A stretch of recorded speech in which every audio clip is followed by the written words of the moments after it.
Chez Gauguin, le voyage est permanent. Il est en quête permanente d'un nouveau lieu où vivre. Et ce qui nous paraissait intéressant de montrer dans l'exposition, c'est que le voyage est toujours synonyme chez lui d'une recherche.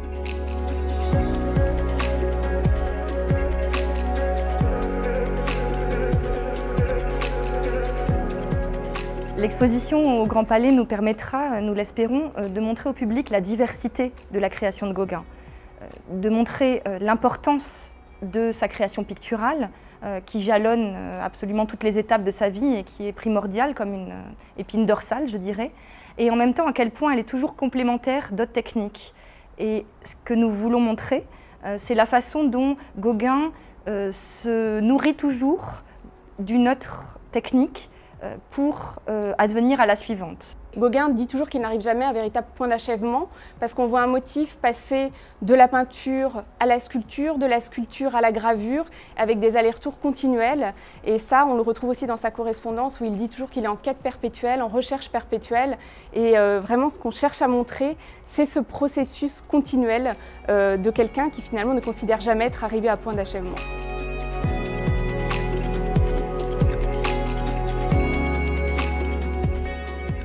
Le terme d'alchimiste est apparu assez rapidement dans nos discussions, justement en parlant de ce processus créatif de Gauguin, toujours en mouvement.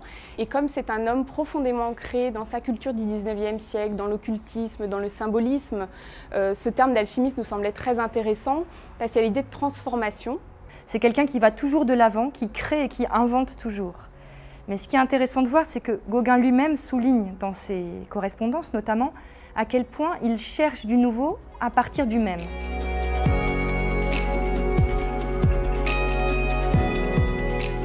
Gauguin se considérait comme un sauvage. Alors, d'une part, il a une caractéristique qui est assez commune à pas mal d'artistes de sa période, qui est un sentiment de mal-être par rapport à cette société, qui est une société en pleine industrialisation.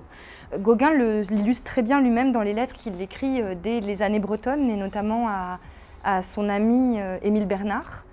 Il dit une phrase qui nous paraissait essentielle, « Ce que je désire, c'est un coin de moi-même encore inconnu ». Et dans cette recherche permanente d'un nouveau lieu où vivre, c'est aussi un coin de lui-même, mais aussi de sa propre pratique encore inconnue.